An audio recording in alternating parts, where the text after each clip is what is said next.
There are millions of people who feel that there are parts of their job that they're not trained to do. Write a strategy, manage a team, or sell to customers. And business owners are often looking for ways to outperform the competition. The Roadmap Alternative MBA is a training course which provides the real-world skills to grow a business. In small to medium-sized businesses, the challenges you face are different. To create high-performing teams, we need to teach these skills. The Roadmap Alternative MBA teaches these skills required to grow a business so that your team can add more value, aid their personal development, progress their careers, or for entrepreneurs to launch and grow their business. We also do this at a price which is affordable, using clear language delivered in video, print, and online classroom sessions. This is not just theory. This is proven knowledge from people in industry. Our mission is making business education accessible. Join us. Hello and good morning. It is Friday the 16th of December.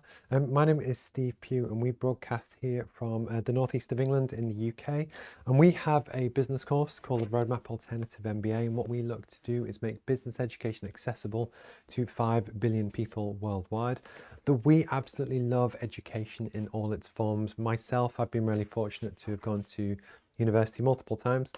But actually the skills that can give you to help you grow your business or career is huge. And the sad truth is that because of the way that the industry is currently kind of set up, that often business education is really expensive, but also there's lots of other barriers to learning as well, such as time, that if you have a full-time job, you have kids, you have a family life, to go and sit down to an 800-page textbook and write 4,000-word essays on particular things that you've been told to research and read, it's very difficult.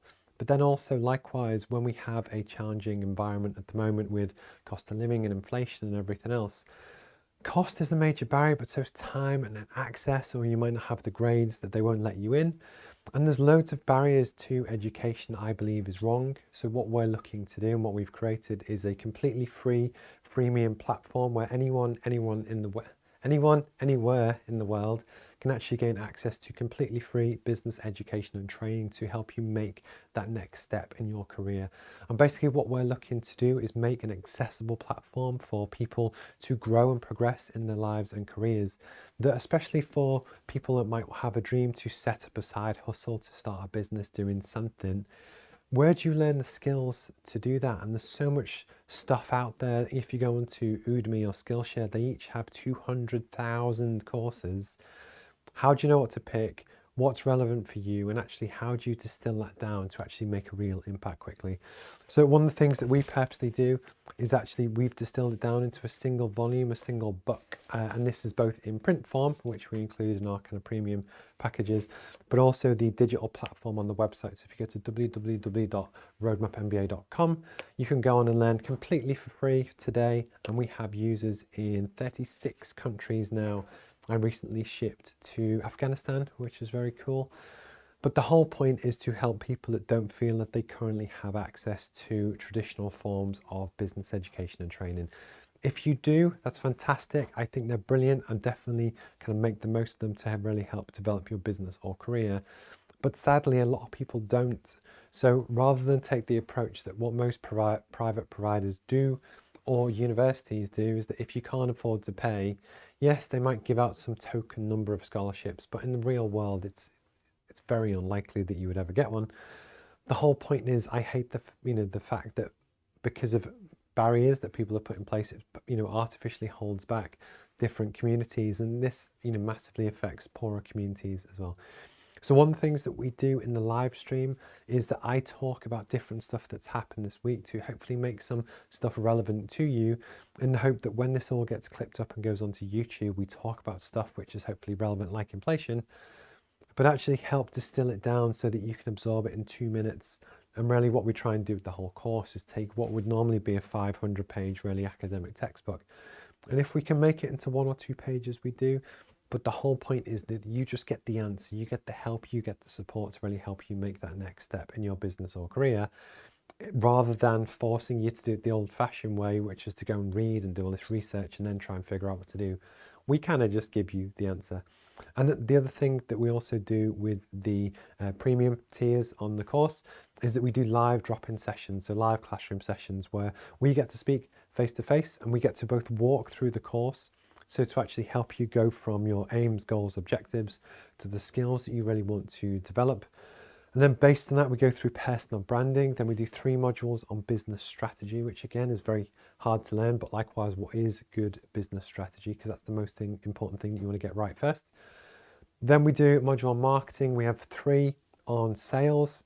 We do a module on financial intelligence to really help you kind of upskill and learn what is a balance sheet, what is profit and loss, and why are those things important to you. Then we also do leadership and management and lots of other cool stuff as well. But the whole point is that it's in one really easy to use place in one particular book or app. And then actually we also have bigger dreams for the future, which we're going to talk about today. So on the Friday morning kind of live streams, this will probably be my last one before Christmas. I pick stuff which is hopefully relevant and interesting, but I also talk about my journey and what we've done as well. Because the truth is, one of my pet peeves, if you go on to most social media platforms, they all talk, or most people talk about how wonderful they are, and it's all about likes, and look how great I am, I won this award. But the truth is, behind closed doors, most people maybe aren't doing as well as maybe they say they are, but it's very easy, especially if you're job hunting or whichever, to feel that it's just you and things aren't maybe going as well as you hoped. So one of the things I try and do is just share some of the stuff that I've done this week or the past kind of 2 weeks, but it's just my honest kind of journey and approach and where I'm at, that, you know, hopefully over the next kind of 5-10 years you might see this grow, you might not, we don't know, but actually it's the tracking and recording everything that kind of went on. So in the past 2 weeks, the last one I did was on the 2nd of December. I took a little bit of time off. I went with the wife to Glasgow, which was very cool. So that's a city about 2.5 hours north of here in Scotland. And actually, I also got sick. So I also got quite a bad cold. And I think the truth, honest answer is that when you work really hard, you gradually, your body gets worn down and you physically get tired, and you weren't in a great, or, you know, it's easy to get into not a great space. That actually often I find that when I then relax and take time off, that's when it all catches up and kind of hits you. So yeah, I was ill for a little bit, but I'm kind of back on my feet now. What else have we done? We also went out to, we have the mission to make business education accessible. And that is accessible in terms of cost, in that we have a completely free option, but also very hopefully affordable options for the paid kind of tiers. Time, in that we hope, you know, to be able to enable you to learn within 2 hours, 2 minutes or 2 hours, but the idea is it fits around your lifestyle. But one of the other big things that we've been doing as well is working on web accessibility. So this is accessibility for people who may consider themselves as disabled. So it could be people that are blind, that are deaf, that have, you know, different impairments that, you know, could hold them back. That what we wanted to do with our web accessibility drive is really make sure that whatever we do is just as good as it can be, if that makes sense. So we actually hired a lady called Kat, who has been on the course before. So she's got a number of different businesses. She's also based in the northeast of England, and her with her husband have been doing a web accessibility audit on the roadmap and what we do and how can we make it better. We've kind of done half of it now, so they give me the initial results and stuff on that, and touch some wood, and we did plan it, but hopefully we've done quite well. But there are some other bits which we know are going to be tough to solve as well. So for instance, on the financial module, when you've got all these big tables of numbers, trying to do that as alternative text, you know, to help someone who maybe can't read the table explain what it says, is not going to be an easy one to solve. But the whole point for us is that making business education accessible, including web accessibility, is a big thing that we want to work on and develop over time. It won't be perfect, but we're going to try. And then the other thing that I've also been working as well with some of the guys who are based in the same co-working spaces where I am now is actually on our SEO for the site. So we only launched our new website probably 2 months ago now. That has been a work in progress for a long time. So I've been working with guys from a company called Bloom, who are also here in Newcastle, here in the UK. But actually we've kind of got it live, and it's, you know, we're going through some tweaks and iterations, but the need to kind of be found on Google is really important, as I'm sure you kind of know. So I'm working with the guys here. We've been working on the SEO, both to maximize and optimize the site as best we can, but also for me to kind of upskill and actually start to learn how to write blogs for SEO, so that when you go into Google Search Console and you index them, hopefully you score higher than you can otherwise. That has been a really fascinating process, and actually what I'll do in future weeks is actually do a little topic, do a little segment on that. And then all the stuff that I talk about today will get clipped up and go onto YouTube as their own kind of 4 or 5 minute segment. And the idea is that, again, YouTube is the world's second biggest search engine, that you can go on and find stuff which is hopefully of use to you as well. And basically you can find us at Roadmap MBA on any of the socials as well. So the 3 topics that I'm going to talk about today, we have inflation from an employer's perspective. That's what I'm going to start with, which is really kind of important and very topical at the moment. I'm actually going to talk about our roadmap for 2023, 2024 and what we're looking to do. And again, if you can help with that, please shout, which is quite cool. And then some other stuff as well, which is to do with basic cost of living. And actually, I know people are really struggling, so I want to talk about that as well. So I'm going to start with inflation.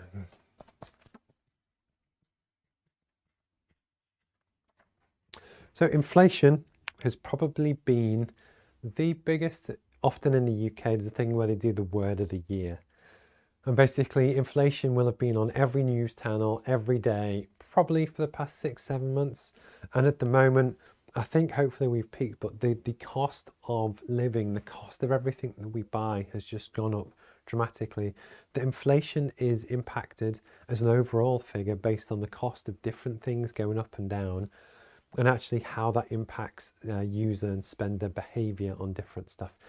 The big driver has been energy. So with the war in Ukraine, basically energy prices really spiked and went through the roof, and that has been a huge thing on petrol for your car, but your heating for your house. And especially at the moment in the UK, we've had -5, -7 temperatures recently here, which is rare. That's not a common thing. But what you've got is the compounded cost of living on heating bills with a really cold period and Christmas. And again, that time of the year, again, with Christmas, there's extra pressures and stuff, which I'm going to talk about. But it's the worst possible time that it could have possibly happened. But what I wanted to do was actually talk about inflation from an employer's perspective, because often on social media and also on the news, it's about, we have a lot of strikes at the moment here in the UK. So I don't want to go into the rights and wrongs about should people strike to fight for what they think they deserve, which I understand. I genuinely try to understand different viewpoints. But I just wanted to explain from the employer's point of view, things to consider, because it's not always obvious. And then likewise, the more you work in business, but likewise, the higher up the tree you are in different organizations, these are genuine, real considerations and things that you have to think about. That just this week, last week, with some of the companies that I work with as a management consultant, we've been looking at cost of living, pay rises and different things. But it's really difficult to figure out what can you afford to do, because if you can't afford to keep up the higher level of wage, etc., you can go bust if you run out of money. So it's a really difficult one to kind of, think about. So the first thing for most employers, so what I'm going to do is talk about this from a commercial sector. So not the public sector, which is different, which is funded by the government, which is therefore funded by taxpayers, but just in a commercial industry. So I'm going to use, say, offshore energy, which is my kind of background. So most companies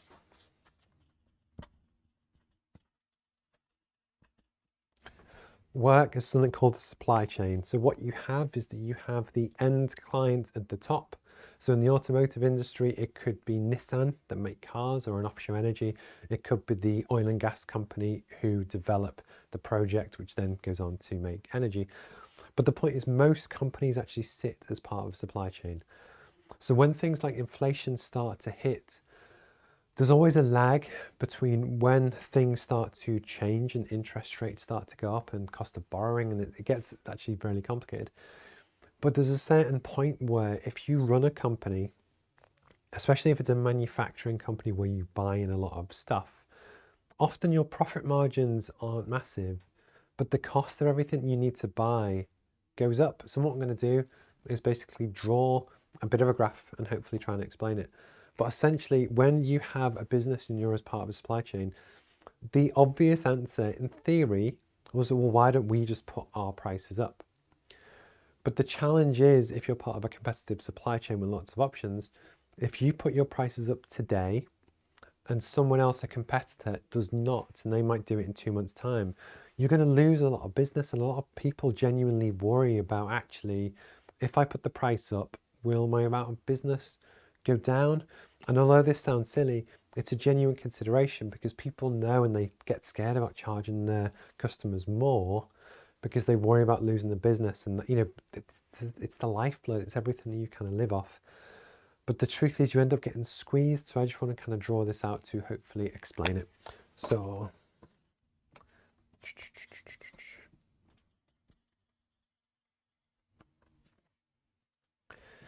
what I'm going to do is very crudely try and explain revenue, gross profit, direct costs, indirect costs, and actually how the cost of inflation really kind of squeezes employers. So the first one, the amount of stuff that you sell is generally classed as your revenue. I think people kind of explain that and they understand that. So that if you sell iPhones and they sell for £1,000 each, if you sell 100,000 iPhones, that's £10 million. But you get the point that you have your very high level revenue sales figure. Underneath that, basically, you'll have your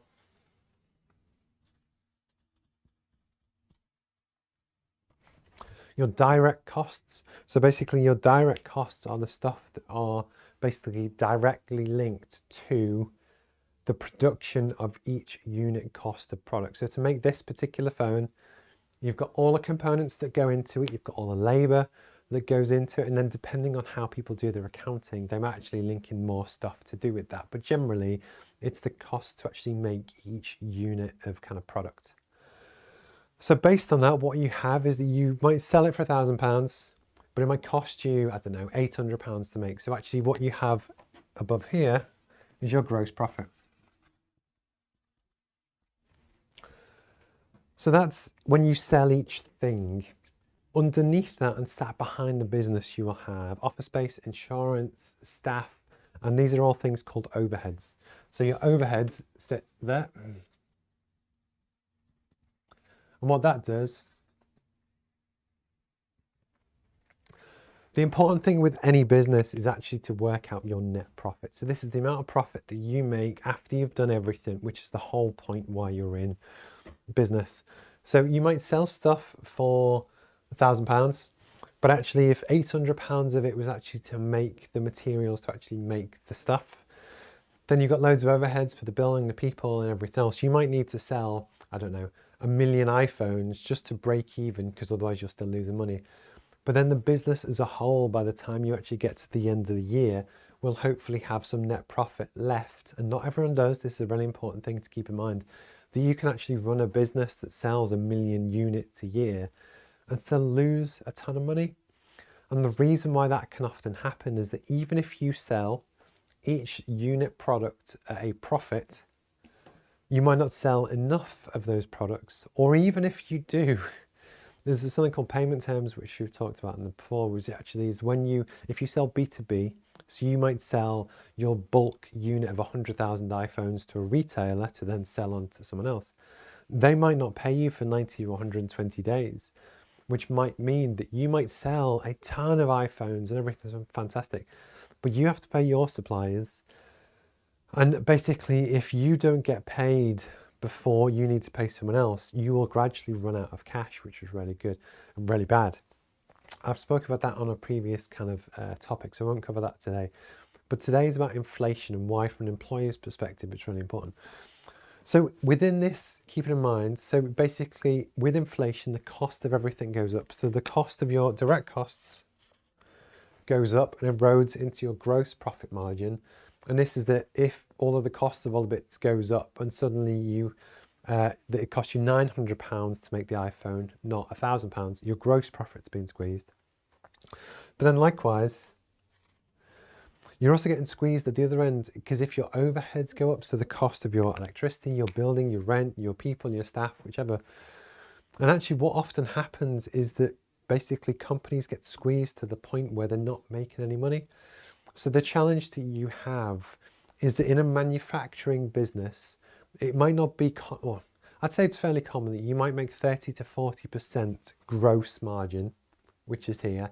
So, you do quite well per unit, but actually based on the amount of sales and stuff that they have, they might only make, I don't know, 6-10% actually net profit on the whole business operation. But the issue is if through cost of inflation and everything else, that all of your costs go up 8 to 10%, it's then actually pushed you into a negative. And the issue you've got is that if you then are losing money, for one, there's no point being in business, but you will very quickly go bust. And the issue is, as an employer, is that then the whole thing goes under. You might be layered with tons of debt through basically just borrowing and stuff that you've kind of done. But also probably all your staff will lose their jobs. And one of the things that's really challenging, and genuinely I've had this decision this week and last week, and this is what my day job is that when we look at cost of living increases for different members of the team, genuinely, how can we afford it? Because you can't risk the business, you can't risk the whole ship basically on just giving 10-20% pay rises, because actually then that just torpedoes the whole thing, and basically lots of people will lose their jobs and there'll be lots of pain. And the way I often try and describe it, it's like picking your poison. It's a case of what thing do you pick which is going to hurt you. They're all going to hurt you. That yes, with all this in mind, you can just put your prices up. But as I said at the start, if a competitor, either they might have a ton of cash in the bank, they might have a different backer that can fund through the period. But so, especially for a small independent business that doesn't have venture capital finance and stuff, it's really, really difficult. And the reason why this is really important is that the environment as a whole is really tough for everyone at the moment. I'm going to talk about it later, but almost the cost of living for people is huge, and I get that, and I really understand that. But also for businesses, yes, there will be some businesses that make a shed ton of profit, maybe based on what they do, in which case it's less of an issue, and they absolutely 100% should do what they can to pay. But especially in a tight margin manufacturing type environment, it's really tough to do. At the moment, we have strikes in the postal service here in the UK. We have rail strikes, some of our healthcare workers. And it's a really tough one because in these rail union strikes at the moment, basically they offered a pay rise. I think it was give or take 6%, might have been more. The unions rejected it, saying, no, we want 10, but actually we want to protect all the jobs as well. But the issue is, and one of the comments from the the rail company bosses is that we can offer the 6%, but actually we need to get leaner, more efficient as a business to reduce their overhead so that they can actually operate at the level to just survive in the new environment that they find themselves in. But part of the challenge with the unions is that the unions are not accepting that argument because they don't want to lose jobs. But the issue is asking for a pay rise and refusing to modernize and that kind of thing is saying they want the best of both worlds, where they want to keep the massive overhead, increase it, and they don't care that actually if it makes any money or not. And this is the challenge that often goes on across for employers, that if you're in a job, I completely respect your need and desire to do whatever it is that you need and want to do to look after yourself. I completely get that. But what I wanted to do was just talk about from an employer's perspective. It's not always as easy as you think. It's not about greed. You have a huge percentage of the UK's businesses are small to medium-sized businesses owned by real people that genuinely love their team, but they still have to worry about actually how do they make the business survive next year, survive the year after, to then help give people a better life for themselves as well. So my name's Steve Pugh. This is just a quick topic that we wanted to cover for YouTube and LinkedIn and lots of other kind of stuff. We have a business course called the Roadmap MBA, and if you want to check it out, it's completely free. Go to roadmapmba.com. Okay.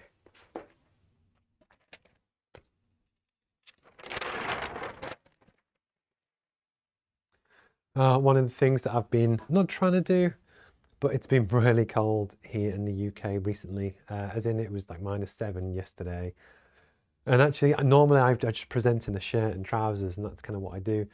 But I think what's really funny is that just society as a whole, everyone's knows the cost of living's gone up, so a lot of people don't have their heating on at the moment, including us. Like, we do a little bit, but the point is we're now conscious of it because of energy bills in a way that we probably never have been before.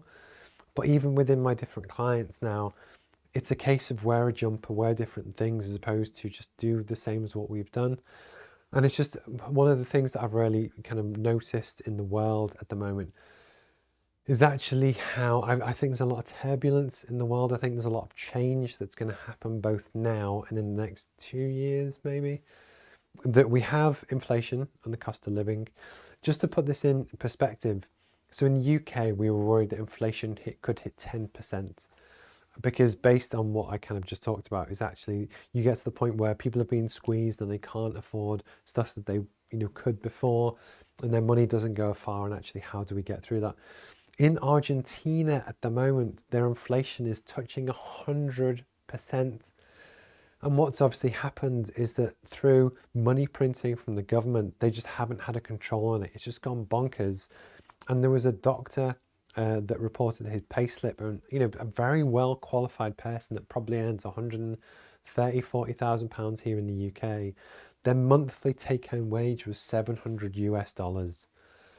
And what it's done, my point being, is that around the world, Western economies, when I watch Bloomberg and I track kind of Europe and the UK and the US, you kind of have a feel for what's going on, that the Federal Bank in America or the Bank of England here in the UK actively control and do what they can to change interest rates to try and control inflation, because you want that target 2% target for inflation. So the things gradually increase in value, but it's controllable. And you manage the growth in inflation based on the interest rates, because if money's really cheap, in theory, people will borrow more to then speculate on to try and make more money than the cost of the borrowing. If the borrowing goes up to, I think the highest in the 70s or 80s was like 14%, it's a whole different ball game. And basically what they do when they control interest rates, they try and control the amount of spending in the economy to basically either speed it up or slow it down. And when it's uncontrolled, it can just spiral, and you have something called hyperinflation, which you've had it in certain African countries before, and we've kind of seen it in Venezuela and Argentina. But this is when a government is not doing their job properly, or a central bank isn't doing their job properly, and it can just cause a whole world of pain. That I think this, well, it's going on worldwide. You throw into that, there's a lot of unhappy people at the moment, either to do with political systems. We've got war. There's a fear of a war in China and Taiwan. In the UK, you have a lot of people that are really struggling in terms of the wages and the cost of living. And it's a really difficult one, because as an entrepreneur, in theory, we should thrive on change, because that the ability to change quicker and better than anyone else is actually where opportunity comes from. But the truth is, it's really kind of difficult. And what I wanted to do is just talk about it very quickly, is that I have friends and people that are on the course who are job hunting at the moment. And even people that are in jobs are genuinely worried about paying their bills. That even this morning, I got my credit card bill through for Christmas, and it was higher than what I expected. And I actually do quite well in terms of my career and getting paid. And I'm worried about it. The point being, I genuinely worry that in the next kind of 3-4 months over this Christmas period, especially when all of those debts start to land in kind of January or so, I just really worry for families and people. And something that I wanted to kind of quickly just kind of talk on is just, it's the need that if you ever feel that things are getting a bit too much, or you're struggling, it's not just you. We actually did a poll on my socials on LinkedIn recently. I think it was 78% of people have changed the way that they put the heating on in their house because they're worried about energy bills. And this was before the really cold snap. But the point is, if 8 out of 10 people are really struggling, and of that half, so I think it was 38% of people, have made a massive change to really how they heat their house. These are only just people on LinkedIn, so generally more professional people, as well as a lot of kind of the working class people that work in factories or minimum paid jobs that aren't on that social network. They probably will have been hit a lot harder. And it's a really funny, difficult one that I think there'll be a lot of societal change in the next few years. I think it's like a reset. How do you get back to normal? That when I was looking at some property figures this morning, again to do with interest rates, arguably since the 2008 recession. So you're talking at 12, 14-ish years. Interest rates have been mega low, so like 0.5%. They've now jumped to 3.5%, but in that period, one of the things that's been really popular is actually property investing. The issue you have now is that if people bought 6 houses and they wanted to lease them out because they wanted to speculate and build a property business, they probably did the maths based on maybe 0.5%, 1% interest. When that interest then gets to 3.5%, if not higher, not only will these people potentially find it more difficult to cover the bills and cover their wages, to cover the purchase of all this house and assets and stuff that they bought, but also the tenants that they rely on to live in the houses that they rent out might find it tougher to pay rent, or they could lose their job. And I just do worry that I was there for the 2008 recession. At the time I was working overseas and on the BBC World Service, you would hear things start to fall and the dominoes start to topple. The part of the reason why I left construction is that the whole construction industry just tanked, that a lot of big speculative projects were just put on hold. And I kind of feel that something like that might be coming. I hope it doesn't, genuinely. But the point being that actually, if you ever catch this, or you worry that things are kind of tough, or you're struggling, it's not just you. There is support out there. Sadly, this week as well, we had quite a famous celebrity suicide.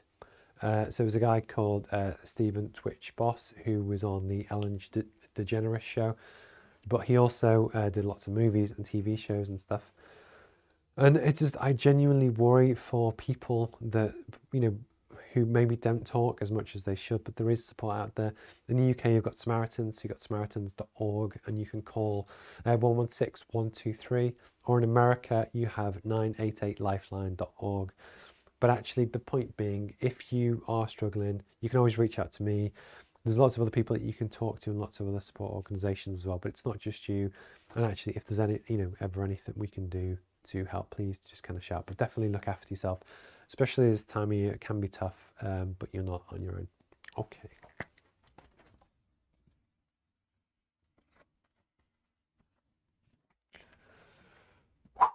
It's always a difficult one to talk about that kind of stuff, but I think it's important because actually one of the main demographics for things like suicide are, it's my age bracket, demographic background, that I think often people don't talk about stuff, but I get it and I understand it, and it is difficult. But also because of that, if you are struggling yourself, feel free to reach out, because I get it, and I'm always there to kind of listen as well. Okay. So one of the next things that I wanted to talk about is, so on the business, on the Roadmap MBA, we are a real world business course which is trying to make business education accessible to 5 billion people worldwide. And we're really trying to revolutionize business education and training to really help support the mass market of people, that if you have the academic grades, the cash and the time to go to Harvard Business School and do a proper MBA, it's amazing. Do it. Have a fantastic time, and it will do massive things for your career. The truth is, for 98% of the world's population, that just isn't possible. But then also, it's my belief that the current mechanisms and the way that the current providers provide their service, it's great for maybe the top 5% of people, but actually there's a huge slug of regular people that don't have a product which I believe fits their needs.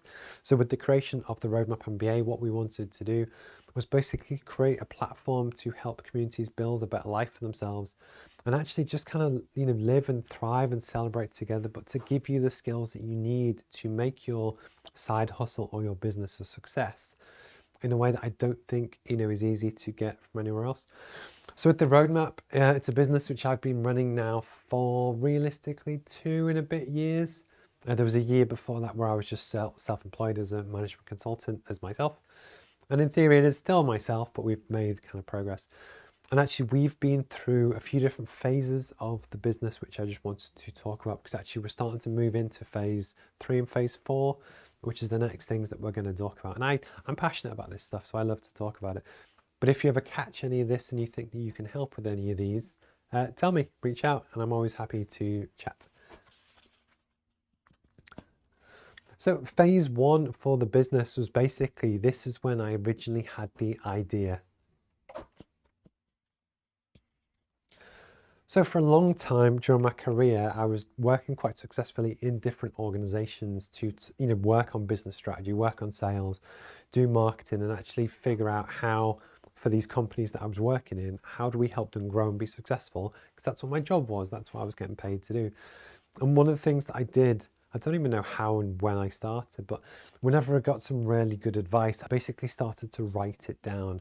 So for a very long time, it was just a really crude Microsoft Word document, which I've probably still got somewhere. And what I started to do was just build up over time this, every book that I read, if I felt that I could distill down the key points, because you often can, from a 400-page book into 2 pages, I did it. And what I wanted to do was build up a reference of all of the different phases of starting and growing a business or to help your career, but actually just bring it all together. And the first thing was to both have the idea, but actually produce the minimum viable product. That's what you call the MVP. And actually what you wanted to do and what all of the science and stuff says to do is that when you first have the idea for a business, it's something called a lean startup, but you want to iterate. So what you want to do is create the thing and then show it to people and get feedback.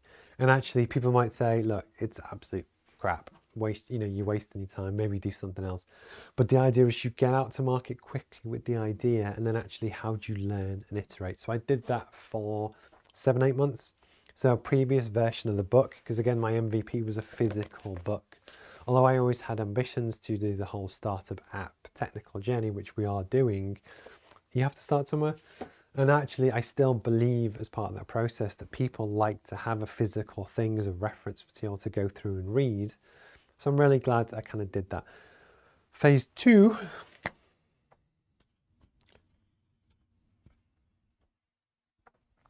was our new web kind of portal, but also the updated brand, all the graphics and stuff that you can see me. It's actually the whole studio, the live streaming, the guest presenters, and actually just how we took the original idea and then start to execute it in bigger, better ways with the content was largely the same. I did rewrite some stuff and then actually kind of make it better. But the completely new brand, this room, the studio, and actually just start to kind of learn and iterate. A really big part of that is the web portal and the new website, which only launched 2 months ago. And I'm really proud of it. I'm, genuinely, I think it's excellent. And what the guys have done at Bloom to really kind of do that has been really good. And then the next phase of this, which still falls into phase 2, is the app. So this is where 86% of the world's population have a smartphone. That actually, when I've been sending the physical books to 36 countries, from Afghanistan to Kenya to Nigeria to America to China to Ukraine, it's very expensive and it costs, takes a lot of time to arrive, and it's not a great way to scale because, again, we do most of this for free. That it was always a phased approach, and that's kind of what we've done so far. The app isn't live yet. Hopefully, realistically, February is when it might be properly up and live, so you'll see me kind of shout about that. But the idea is, again, it's how can I learn and iterate? That I had the original idea and design, then it's how we've started to evolve to actually get the next round of development and try and really kind of figure this out. But the next big one, which is for 2023,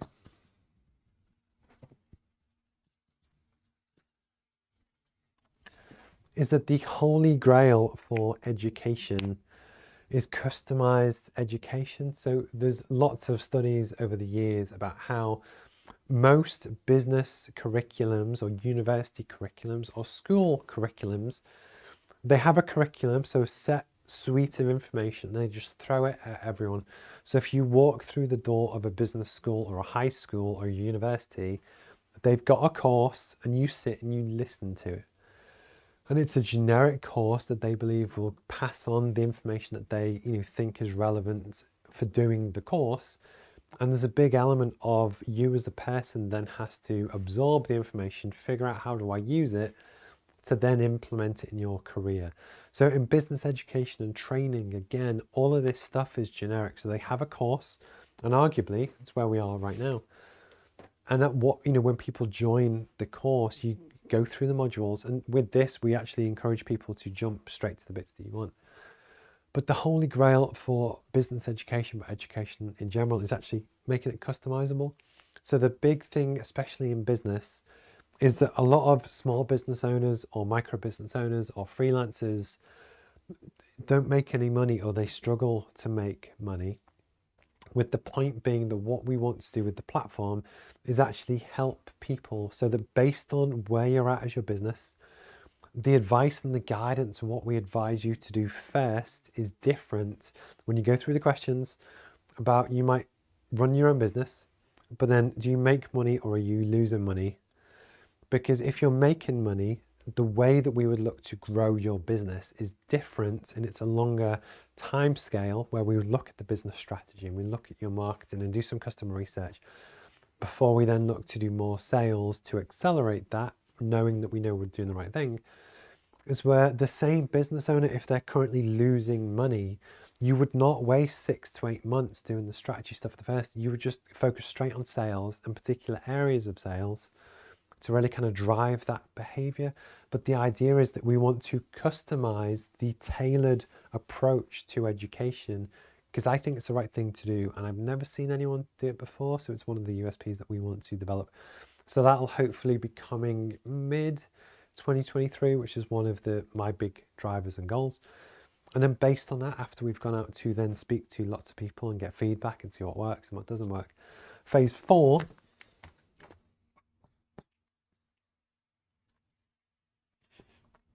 is actually then to start to look at languages and different presenters from around the world. That when we're confident that we have something called product market fit, so we know that we're making something that people actually want and need and desire, and we're confident we're doing the right thing in the right way, then it's the next phase to, I only speak English, but to have presenters that speak in French and Spanish and Hindi and Mandarin, and actually really start to scale that. It's very expensive to have things translated into 100 different languages, but you only want to do that when you're absolutely 100% certain what you're doing, that it's the right thing to do. And this is basically our roadmap for 2023, 2024, that we've this was last year about the idea and the first set of execution. This year was it was the new brand, the studio, when we got Ashley King and Ifiani to start to present their own shows. I've really loved that, because it's great to just give a platform to some really kind of cool, good people.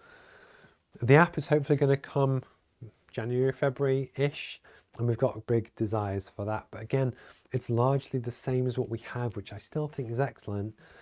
But the key thing will be the customized education. It's how can we really tailor support to different people. If you're in your career or if you're a student, the advice that we will give you is different based on where you're at and what you do.